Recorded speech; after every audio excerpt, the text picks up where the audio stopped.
하나님 말씀 봉독합니다. 사도행전 15장 1절에서 11절 말씀까지를 교독합니다. 어떤 사람들이 유대로부터 내려와서 형제들을 가르치되 너희가 모세의 법대로 할례를 받지 아니하면 능히 구원을 받지 못하리라 하니, 바울 및 바나바와 그들 사이에 적지 아니한 다툼과 변론이 일어난지라. 형제들이 이 문제에 대하여 바울과 바나바와 및 그 중에 몇 사람을 예루살렘에 있는 사도와 장로들에게 보내기로 작정하니라. 그들이 교회의 전송을 받고 베니게와 사마리아로 다니며 이방인들이 주께 돌아온 일을 말하여 형제들을 다 크게 기쁘게 하더라. 예루살렘에 이르러 교회와 사도와 장로들에게 영접을 받고 하나님이 자기들과 함께 계셔 행하신 모든 일을 말하며, 바리새파 중에 어떤 믿는 사람들이 일어나 말하되 이방인에게 할례를 행하고 모세율법을 지키라 명하는 것이 마땅하다 하니라. 사도와 장로들이 이 일을 의논하러 모여 많은 변론이 있은 후에 베드로가 일어나 말하되 형제들아 너희도 알거니와 하나님이 이방인들로 내 입에서 복음의 말씀을 들어 믿게 하시려고 오래전부터 너희 가운데서 나를 택하시고 마음을 아시는 하나님이 우리에게와 같이 그들에게도 성령을 주어 증언하시고 믿음으로 그들의 마음을 깨끗이 하자 그들이나 우리나 차별하지 아니하셨느니라. 그런데 지금 너희가 어찌하여 하나님을 시험하여 우리 조상과 우리도 능히 매지 못하던 멍에를 제자들의 목에 두려느냐. 그러나 우리는 그들이 우리와 동일하게 주 예수의 은혜로 구원받는 줄을 믿노라 하니라. 아멘. 아멘. 오늘 예배는 여러분에게 놀라운 성령의 능력의 은혜가 심령마다 임하기를 주님의 이름으로 축복합니다. 아멘. 단어 가운데 문제라고 하는 단어가 있습니다. 뜻은 해답을 요구하는 물음입니다. 해답을 요구하는 물음, 우리는 문제란 말을 쓰지요. 이 시간 문제 하나를 한번 생각해 봅니다. 시골에 가면 새벽녘 되면 시끄럽게 우는 짐승 중에 하나가 바로 닭입니다. 새벽 되면 꼬끼하고 울게 되어지지요. 울음소리에 잠을 깨기도 합니다. 그런데 한 날은 새벽이 되기 전에 많은 닭들이 막 울기 시작합니다. 한두 마리가 아닙니다. 그것도 비명을 질러가며 막 우는 겁니다. 화들짝 놀란 주인은 닭장으로 달려갑니다. 그랬더니 무려 500마리가 죽었습니다. 참으로 놀라지 아니할 수가 없습니다.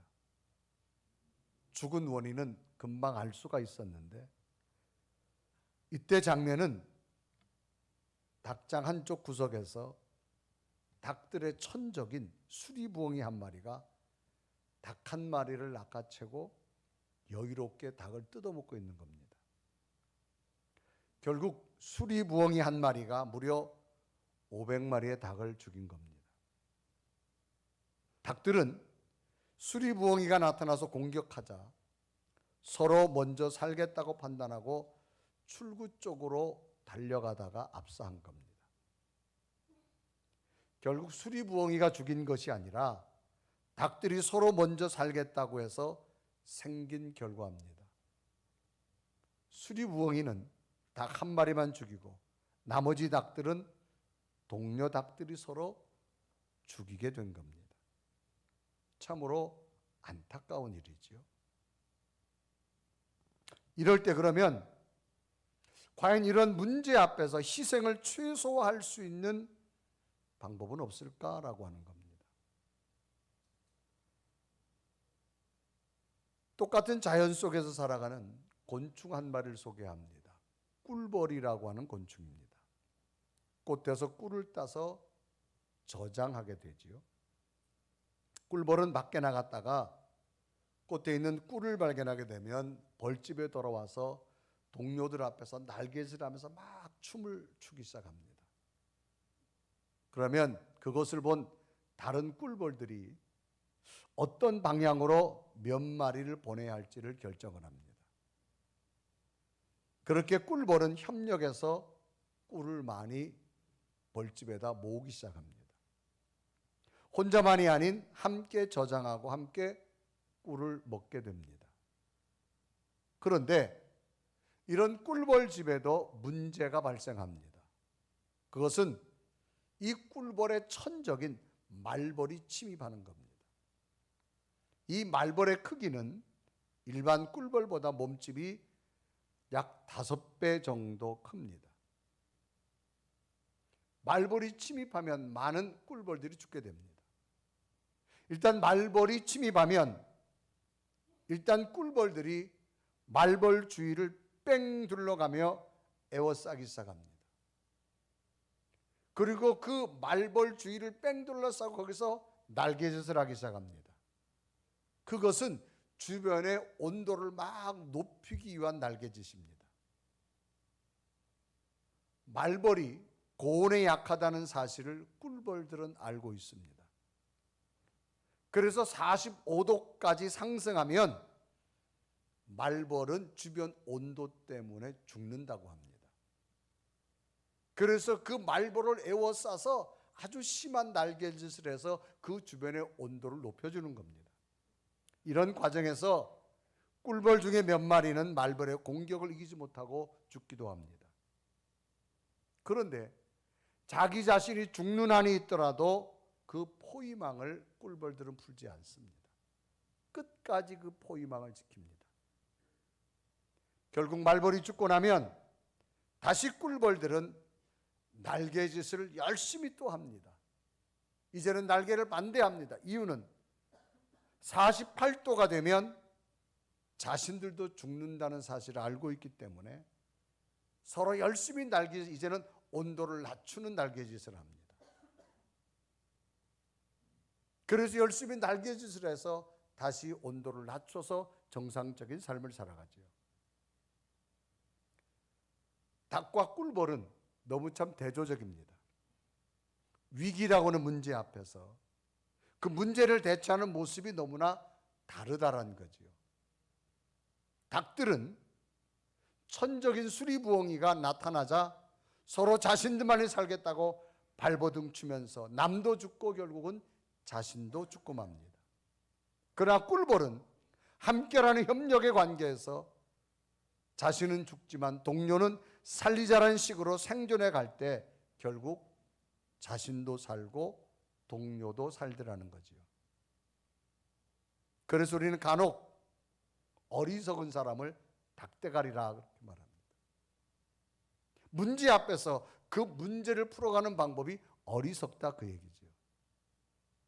그러나 지혜로운 꿀벌은 자신만의 판단이요 자신만의 생각이 아닌 또 다른 넓은 관점에서 문제를 풀어간다는 겁니다.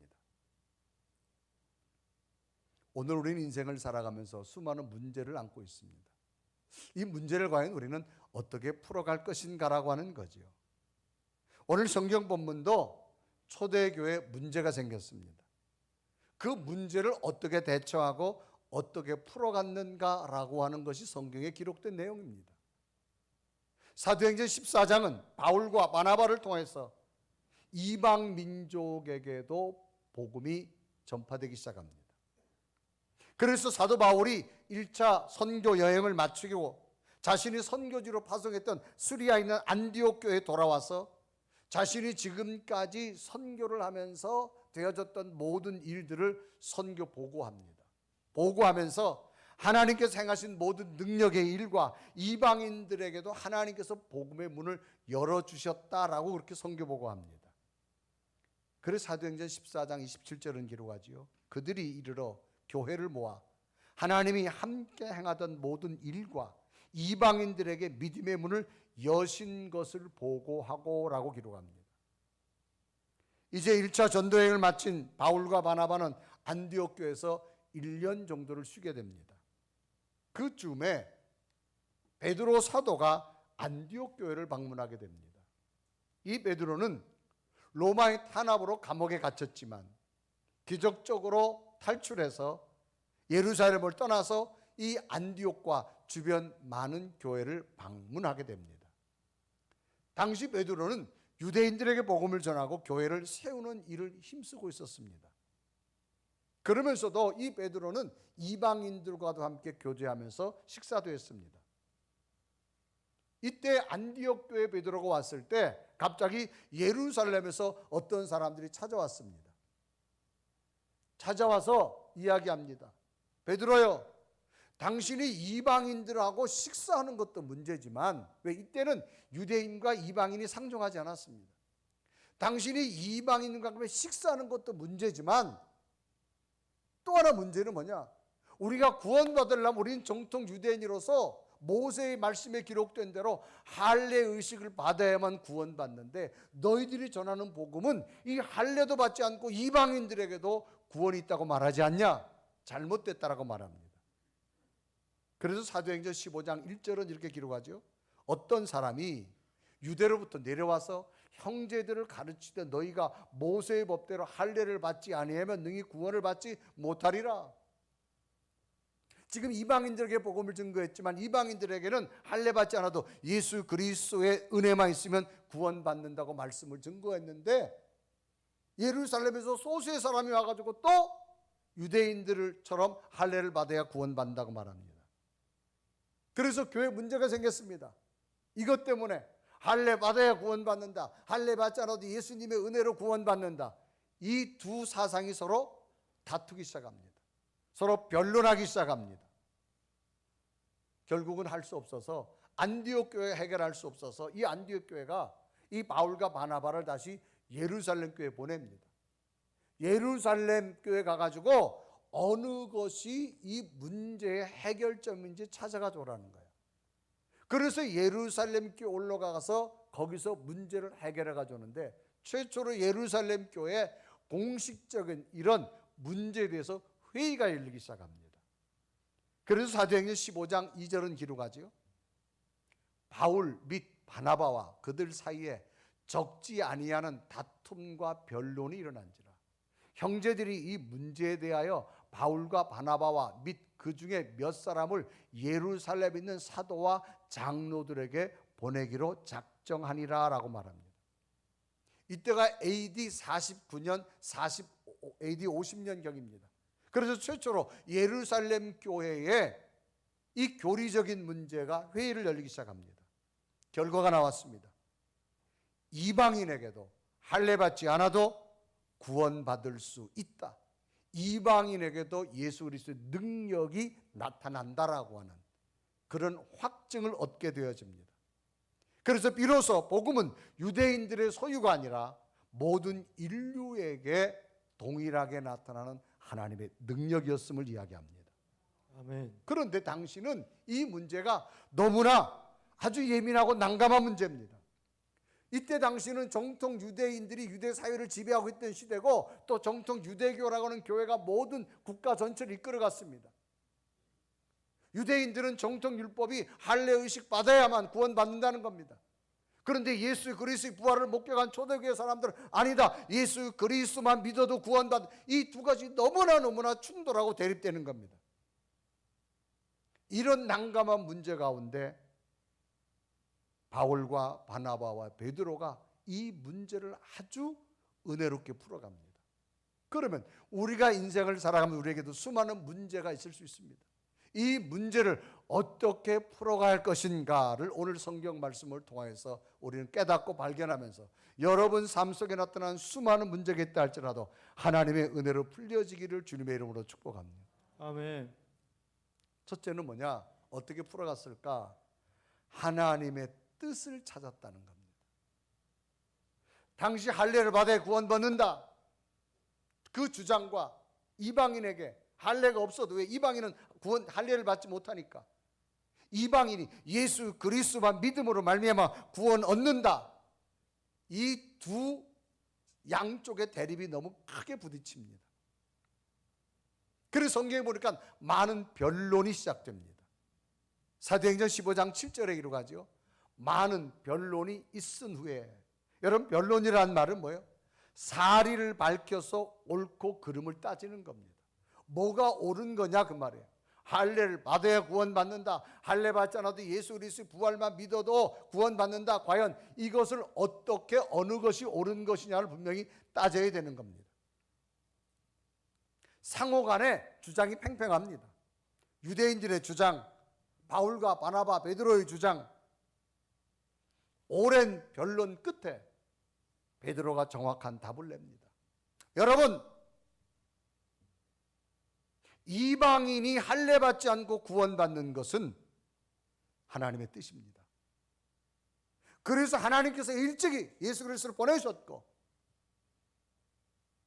부족하지만 나를 택하셨고, 내가 죄에서 거듭나서 여러분에게 하나님의 말씀을 증거하고 있습니다. 하나님의 계획을 증거하고 있습니다. 그러므로 이방인들이 구원받는 것 하나님의 뜻이다라고 베드로가 선명하게 말합니다. 이때 장면이 사도행전 15장 7절이지요. 많은 변론이 있은 후에 베드로가 일어나 말하되, 형제들아, 너희도 알거니와 하나님이 이방인들로 내 입에서 복음의 말씀을 들어 믿게 하시려고 오래전부터 너희 가운데서 나를 택하시고 그랬습니다. 그러니까 내가 여러분 앞에 지금 예수 그리스도를 부활을 믿고 여러분에게 복음을 증거하는 것은 하나님의 뜻이라는, 왜? 하나님께서 일찍이 나를 하나님의 계획으로 택하셨다라는 겁니다. 당시 유대인들은 할례 받지 않으면 구원이 없다고 너무나도 선명하게 믿었습니다. 이럴 때 과연 어떻게 이 문제를 대처할 거냐? 여러분, 대처란 말은 어떤 정세나 사건에 대하여 알맞는 조치입니다. 과연 이런 곳에서 과연 베드로가 한 말은 뭐냐? 하나님의 뜻을 찾았습니다. 여러분, 하나님께서는 여러분뿐 아니라 여러분이 하찮아서 이방인들까지도 구원을 주시려고 일찍이 저를 택하였고 제가 여러분에게 복음의 말씀을 증거하게 됩니다. 그래서 베드로는 아주 인생의 난처한 문제 앞에 선택한 것이 뭐냐? 하나님의 뜻을 먼저 찾았습니다. 그래서 사도행전 15장 7절 다시 한번 읽으면 이렇게 기록하지요. 많은 변론이 있은 후에 베드로가 일어나 말하되, 형제들아, 너희도 알거니와 하나님이 이방인들로 내 입에서 복음의 말씀을 들어 믿게 하시려고 오래전부터 너희 가운데서 나를 택하시고 그랬습니다. 그러니까 하나님께서는 이미 계획하셨고 하나님은 준비하셨고, 그것이 뭐냐? 나를 통한 하나님의 뜻이라는 겁니다. 아멘. 그러니까 일시적이 아니라는 거. 오래전에 하나님께서는 이미 이방인들에게 구원하시려고, 나도 예수 그리스도를 부인하던 자였지만 그러나 나로 하여금 부활을 믿게 하고 보게 하고 여러분들에게 복음을 증거하러 일찍부터 택하신 하나님의 뜻이라는 겁니다. 여러분, 뜻이란 단어가 뜻이 뭘까요? 무엇을 하겠다고 속으로 마음 먹는 거예요. 그러니까 하나님은 일찍이 마음 먹으셨어요. 여러분에게 구원의 복음을 증거하시려고 일찍이 베드로 자신을 택하였다고 말합니다. 성경을 읽다 보면 의문들이 많습니다. 여기에 하나님의 뜻이 과연 어떻게 했을까라고 하는 것을 생각해 볼 수 있습니다. 왜 하나님께서 이스라엘 백성들을 애굽에서 노예 생활하다가 저들을 대탈출시켜서 가나안 땅으로 이주시키는데 꼭 왜 중간에 홍해를 건너고 광야라고 하는 그 인간 스스로 생존할 수 없는 사막을 지난 다음에 가나안 땅을 주었을까라는 거예요. 애굽의 바로 왕을 깎을 정도로 하나님의 큰 능력이면 그냥 덜렁 들어다가 가나안 땅에 턱 주면 되잖아요. 그런데 왜 굳이 이 홍해를 건너고 인간 스스로가 생존할 수 없는 사막에서 그것도 40년 동안 방황하게 한 다음에 가나안 땅을 주었을까라고 하는 겁니다. 이해가 되지 않습니다. 하나님 뜻이 뭘까? 광야는 끝없는 사막입니다. 물이 없습니다. 어디로 가야 될 방향도 모릅니다. 낮과 기온이 심해서 밤에는 굉장히 춥고 낮에는 덥습니다. 이런 곳에서 인간이 생존할 수 있는 건 하나입니다. 하나님만 의지해야 됩니다. 아멘. 그러니까 광야 40년을 지나서 가나안 땅을 가게 한 이유는 뭐냐? 이 광야 속에서 하나님을 의지하라는 겁니다. 하나님을 붙들려고 하는 겁니다. 왜? 인간은 하나님을 붙들지 않고는 자기 멋대로 살려고 하기 때문에.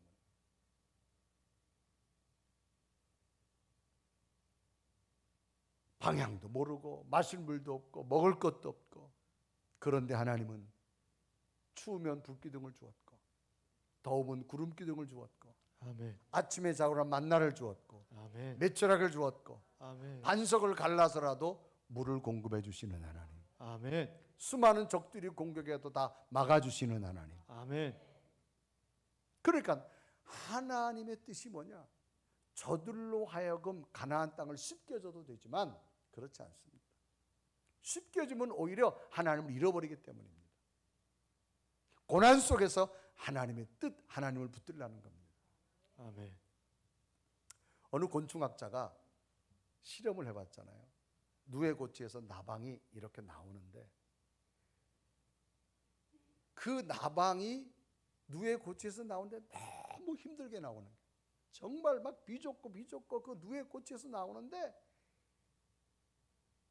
너무너무 힘들게 나오는 모습을 보고 있다가 곤충학자가 이제 누에고치에서 나방이 나올 때 칼로 싹 잘라줬대요.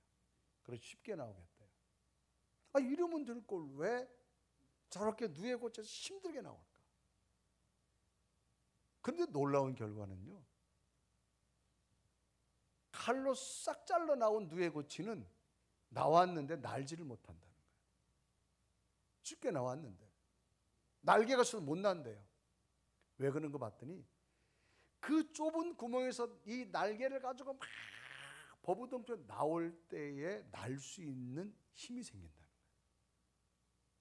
그래서 그 날 수 있는 힘이 어디서 생기느냐? 그 좁은 구멍을 나올 때에 생긴다고 하는 거예요.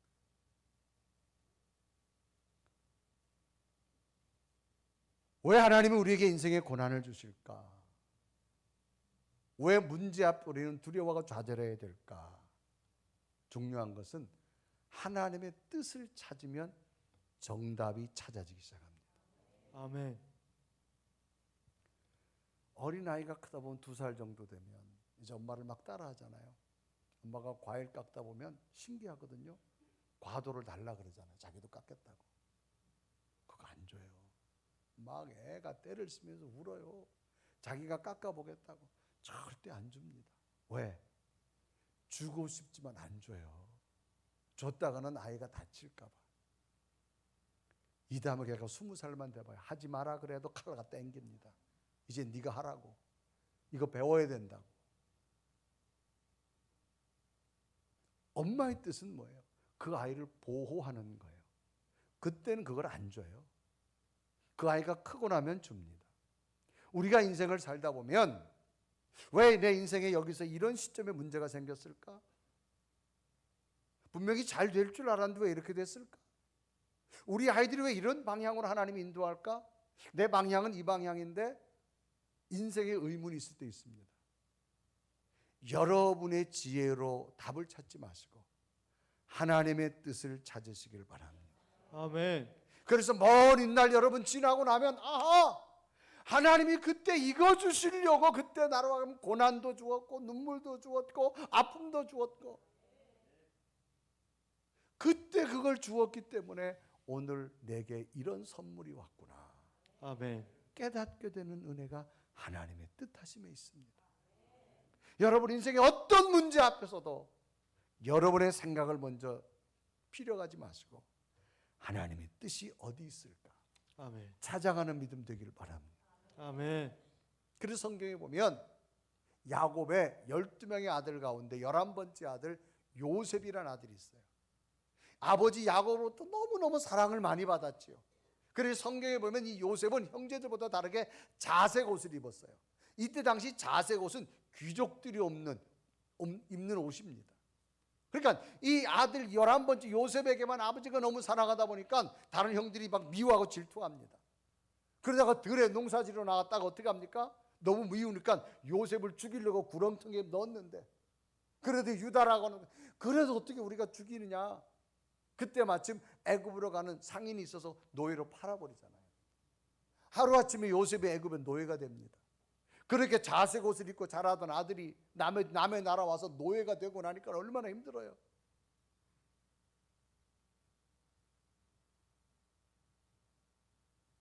그런데 요셉은 그 환경이 바뀌어진 상황 속에서도 늘 하나님의 뜻을 찾았어요.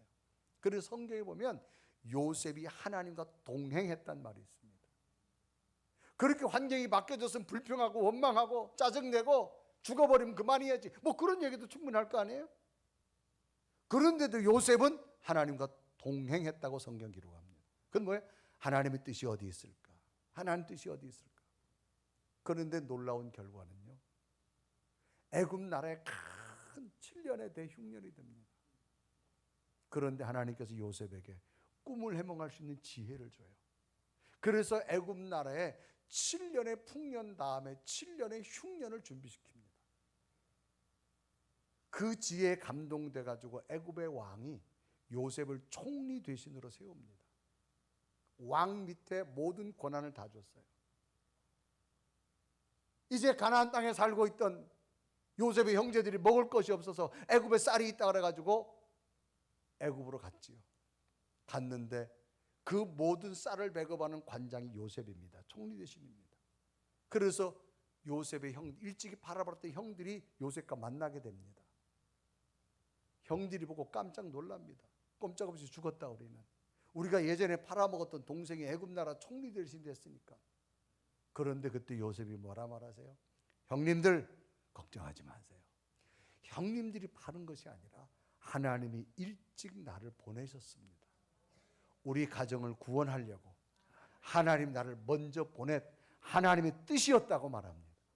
그래서 창세기 45장 8절 우리 한번 나같이 읽어볼까요? 시작. 그런즉 나를 이리로 보낸 이는 당신들이 아니요 하나님이시라. 하나님이 나를 바로에게 아버지로 삼으시고 그 온 집의 주로 삼으시며 애굽 온 땅의 통치자로 삼으셨나이다. 형들이 바른 게 아니라 하나님이 일찍 보냈다라고 말합니다.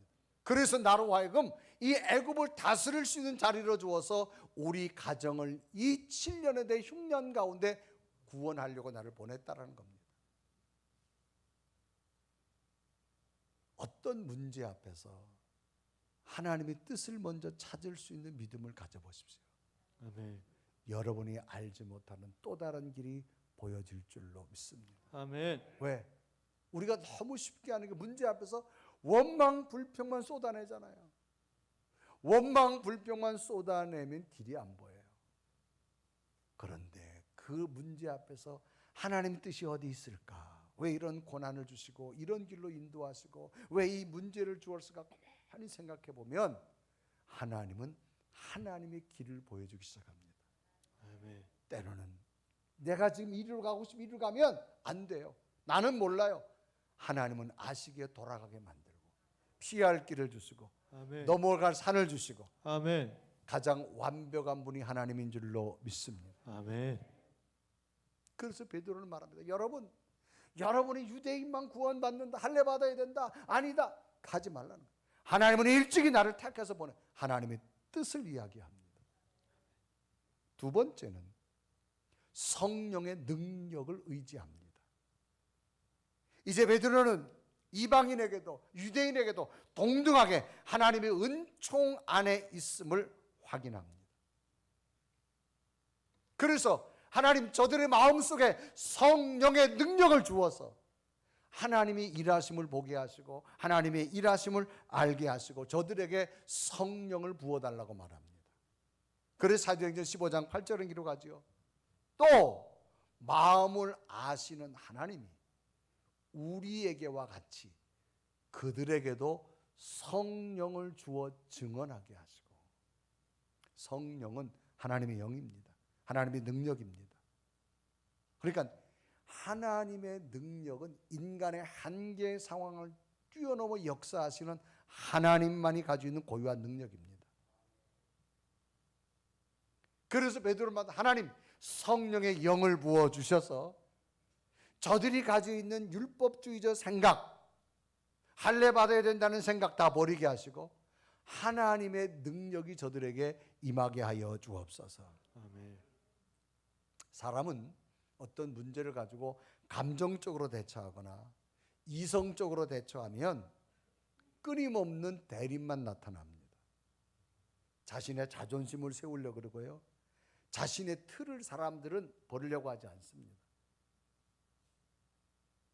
여러분, 우리가 요즘 MZ세대란 말을 쓰잖아요. 우리가 다 알아요. 그런데도 부모들은 뭐예요? 자기의 틀을 가지고 지금 이야기하려고 합니다. 자신만의 고집이 있어서 절대적으로 지려고 하지 않습니다. 이런 것 가지고는 절대적으로 해결점이 나타나지 않습니다. 사람은요, 상대방의 입장이 돼봐야만 그 사람을 이해할 수가 있어요. 여러분, 간혹 여러분 나라를 위해서 기도해 주시기 바랍니다. 국군 장병에 서 기도해 주시기 바랍니다. 뭐 한만 그래도요, 별로 실감 안 나요. 내 아들이 군대 가봐요.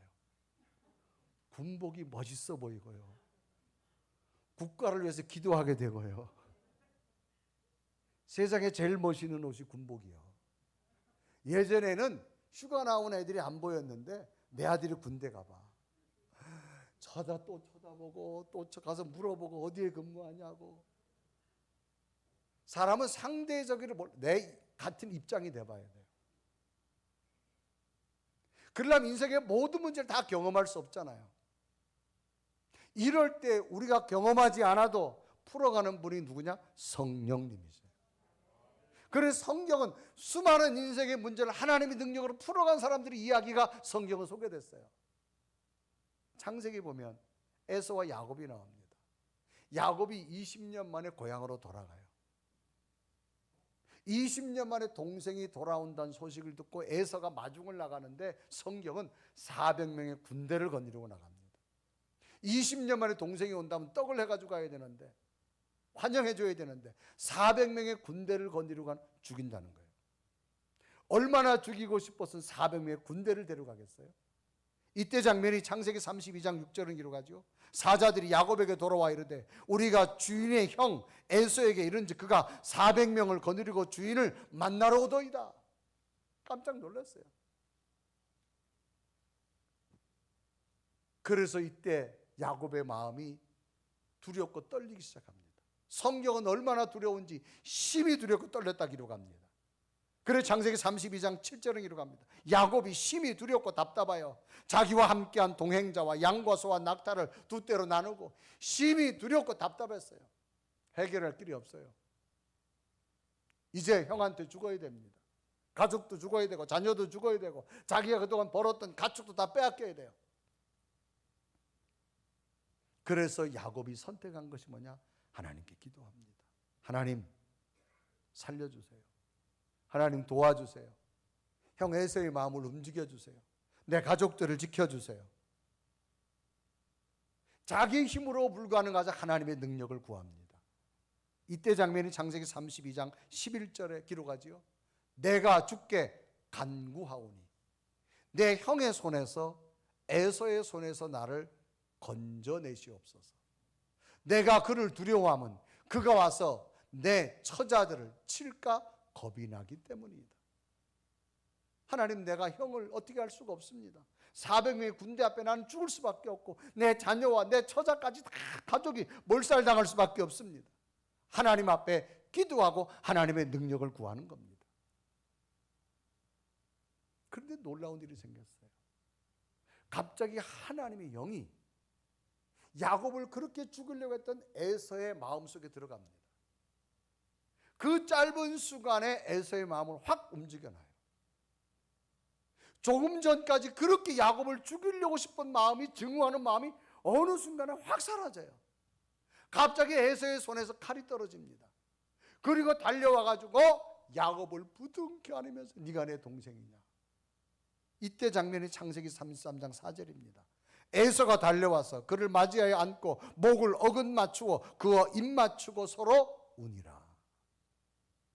얼마나 감격한지 목을 맞추고 울고. 어떻게 가능했을까요? 하나님의 능력으로 된 겁니다. 아멘. 사람의 마음 말 잘한다고 안 변합니다. 하나님의 영이 들어가면 그 마음이 바뀌어지기 시작합니다. 아멘. 자녀들의 마음 여러분 못 바꿉니다. 하나님의 영이 들어가면 바뀌어집니다. 아멘. 가족의 마음들 하나님의 영이 들어가면 움직이기 시작합니다. 그러니까 사람이 변하는 건 교육으로 안 변합니다. 하나님의 영이 들어갈 때 변하게 될 줄로 믿습니다. 아멘. 그래서 베드로는 말하죠. 우리의 마음을 아시는 하나님, 저들에게 성령의 능력을 주셔서 저들로 하여금 이 복음을 증거하게 하옵소서. 그래서 사도행전 15장 8절에 말합니다. 또 마음을 아시는 하나님이 우리에게도 같이 그들에게도 성령을 주어 증언하시고 라고 말합니다. 오늘 우리에게도 뭐가 필요할까요? 우리 방법으로 하지 마시고 하나님의 능력으로, 성령의 능력으로 행할 수 있고 풀어가는 문제가 되기를 바랍니다. 아멘. 세 번째는 더 큰 믿음으로 선포합니다. 지금 유대인들이 주장하죠. 할례바다에 구원받는다. 그런데 복음은 누구에게나 차별 없이 다 증거된다는 겁니다. 이방인에게도. 이런 상황 속에 대치점이 너무너무 큽니다. 그런데 베드로의 고백은 뭐냐? 아직도 유대인들의 마음이 움직이지 않았습니다. 그러나 하나님, 놀랍게도 동일하게 지금부터 믿음으로 구원의 역사가 일어날 줄로 나는 믿습니다. 아멘. 말로 선포하는 거예요. 그 내용이 사도행전 15장 11절. 다 같이 읽어볼까요? 시작. 그러나 우리는 그들이 우리와 동일하게 주 예수의 은혜로 구원받는 줄을 믿는다는 거예요. 우리와 똑같이 구원받게 될 줄로 나는 믿는다라고 말합니다. 믿노라는 말에 분명한 확신을 말합니다.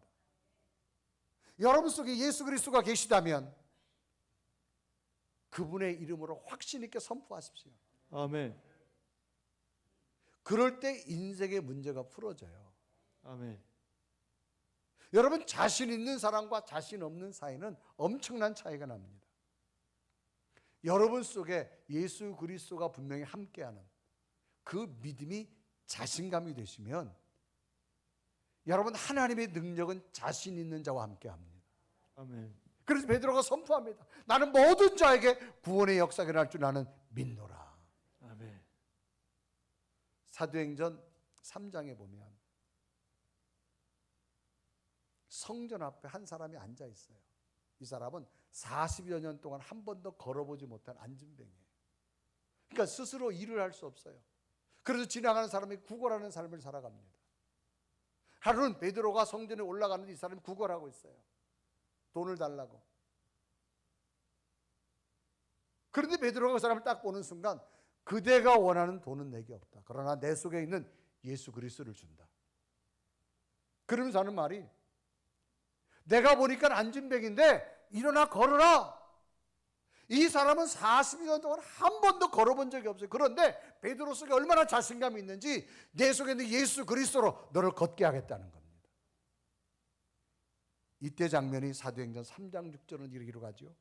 베드로가 이르되 은과 금은 내게 없거니와 내게 있는 이것을 내게 주노니 나사렛 예수 그리스도 이름으로 일어나 걸어라. 그리고 그 사람 오른손을 잡아서 일으킵니다. 그런데 놀랍게도요, 그동안 40년도 굳었던 신경이 풀어지고 발목에 힘이 붙고 걷고 뛰는 역사가 나타납니다. 아멘. 그래서 7절과 8절은 기록하죠. 오른손을 잡아 일으키니 발과 발목에 곧 힘을 얻고, 8절에 보니까 뛰어서서 걸으며 그들과 함께 성전으로 들어가면서 걷기도 하고 뛰기도 하며 하나님을 찬송하니라고 기록합니다. 얼마나 그 속에 믿음의 확신이 있었으면 담대하게 선포했을까요? 여러분 속에 예수 그리스도가 지금도 분명히 계시다면 그분은 하나님의 능력입니다. 절망 앞에, 문제 앞에 포기하지 마시고 믿음으로 자신 있게 선포하십시오. 하나님이 해결해 주실 줄로 믿습니다. 아멘. 주의 능력으로 고쳐질 줄 믿습니다. 아멘. 내 속에 두려움이 떠나갈 줄 믿습니다. 아멘. 자녀들의 앞길을 하나님이 책임져 주실 줄로 믿습니다. 아멘. 이런 믿음의 선포가 필요합니다. 오늘 우리에게 이런 믿음이 있다면 여러분, 어떤 인생의 문제가 와도 하나님의 뜻을 찾고 성령의 능력을 의지하고 더 큰 믿음으로 선포할 때 해결의 역사는 일어나게 될 줄로 믿습니다. 한 3달 전에는 속초에 가서 한 한 목사님을 만났습니다. 그 목사님은 최 목사님이시라고. 그 목사님 만나면서 그분 교회의 이야기를 쭉 듣다가 저도 굉장히 깜짝 놀랐어요. 그 교회가 1969년도에 시작이 됐어요. 시작이 될 때는 옛날 수재민들이 짓는 그런 이렇게 이제 속초 조양교회라고 이렇게 지었어요. 그래서 교인들이 몇십 명이 예배를 드리다가 여기에 이제 최선길 전도사님이 이제 부임한 거예요. 그러다 거기서 목회를 하다가 교인들이니까 교회를 지어야 되는데 땅이 없어요. 땅이 없어서 성전 부지를 달라 기도했는데 하나님께서 어떤 땅을 줬는가 하면 공동묘지 자리를 사게 된 거예요. 그것도 시내가 아니고 외곽이에요. 그것도 양양에서 올라오다 보면 속초 입구입니다. 그런데 그 산이 뭐 야산인데 공동묘지가 되어졌고 협곡이 생기고 거기는 또 이 금강송 소나무가 빽빽히 있어가지고 또 국가적으로도 이 소나무는 없앨 수가 없어요. 그래서 도저히 교회를 건축할 수 있는 땅이 아니에요. 땅은 굉장히 싸게 샀는데 이걸 어떻게 할 수 있는 방법이 없어요. 사람들이 잘못 샀다고 이야기하지만 하나님이 기도 중에 주신 거예요. 그런데 여러분, 간혹 양양 속초에 보면 산불이 나잖아요.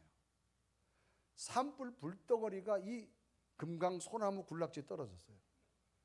다 탔어요, 소나무가. 그러니까 정부에서 자동적으로 다 없애버렸어요. 그리고 공동묘지에 있었는데 묘가 다 타버렸어요. 그러니까 정부에서 그것도 옮겨버렸어요. 옮기면서 협곡이 생긴 거를 정부에서 땅을 가지고 트럭이 와가지고 다 메워져 버렸어요. 그래서 그 땅이 굉장히 넓은 땅이 됐어요. 그리고 거기에 건축허가가 나서 교회를 건축하게 됐어요. 그게 지금 속초에 있는 조양교회라고. 대지가 한 2,500평 정도가 돼요. 그 앞에 지금 호텔이 들어서고요. 그러니까 여러분, 인생을 살아가다가 문제 누구나 올 수 있어요. 문제 속에 풀어가시는 하나님의 능력을 보십시오. 아멘. 언제나 하나님은 새로운 역사를 가지고 있을 줄로 믿습니다. 아멘. 하나님의 뜻을 찾으시고 성령의 능력을 의지하시고 더 큰 믿음으로 우리의 믿음이 날마다 여러분 떨어지지 말고 독수리처럼 올라가는 믿음 되십시오. 아멘. 하나님의 새로운 역사가 여러분에게 일어나게 될 줄로 믿습니다. 아멘. 문제 없는 집 아무도 다 있어요. 그 문제를 어떻게 풀어갈 거냐가 중요합니다. 문제를 잘 풀면 한 단계 올라갑니다. 문제를 못 풀면 낙오할 수밖에 없어요. 인생의 문제, 하나님의 뜻을 찾으시고 성령의 능력을 의지하시고 더 큰 믿음의 선포로 여러분 삶에 새로운 역사들이 일어나는 믿음 되기를 주님의 이름으로 축복합니다. 아멘. 우리 한번 고백하며 찬양할까요? 주님, 우리의 믿음이 날마다 독수리처럼 올라가서 나의 눈을 열어서 주를 볼 수 있는 믿음 되기 원합니다. 우리 나의 눈을 열어 주를 보게 하시고 고백하며 찬양합니다. 나의 눈 열어 주를 보게 하시고 주의 사랑을 알게 하소서. 매일 나의 삶에 주 뜻 이루어지도록 매일 나의 삶에 주 뜻 이루어지도록 주의 사랑으로 주의 사랑으로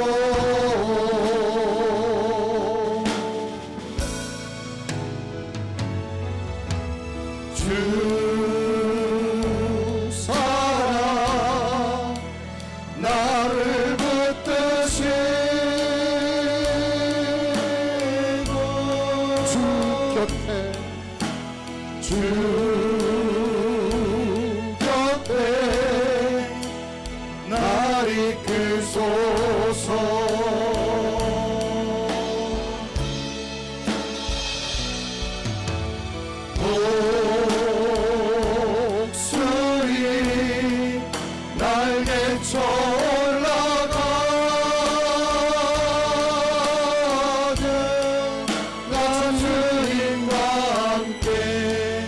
일어나 걸으리 주의 사랑 안에.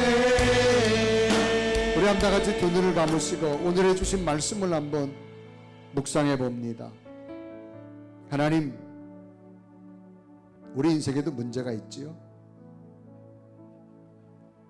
이 한 곱이 넘기면 또한 문제가 찾아오는 것이 우리의 인생인데, 인생의 수많은 문제를 어떻게 대처할까요? 베드로는 하나님의 뜻을 먼저 찾았습니다. 그리고 성령의 능력을 의지했습니다.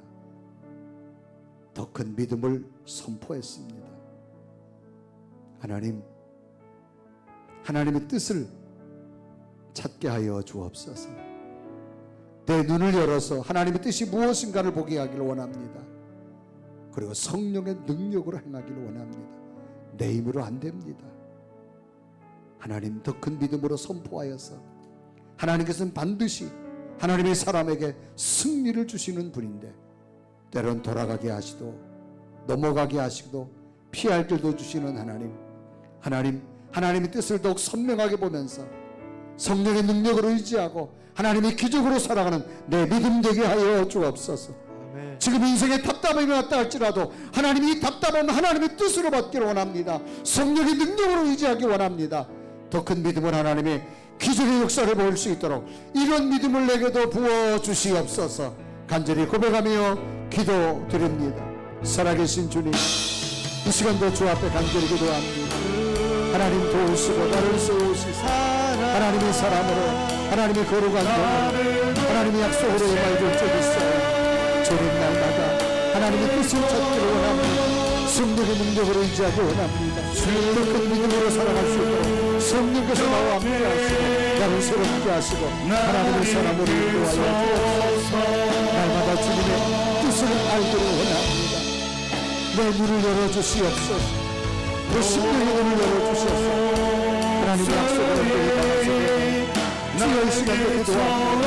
오 살아계신 하나님, 오 성령 하나님, 주님에게 은혜를 허락하여 주옵소서. 성령을 하나님의 권능을 주여 내게 은혜 주옵소서. 살아계신 하나님, 오늘도 주의 말씀을 듣고 인생의 문제 앞에 굴복하는 것이 아니라 여기에 더 큰 하나님의 뜻을 찾게 하시고 성령의 능력을 의지하게 하시고 더 큰 믿음의 선포로 하나님의 큰 놀라운 기적들을 볼 수 있는 믿음의 성도들 되게 하여 주옵소서. 예수 그리스도 이름으로 간절히 기도드리옵나이다. 아멘.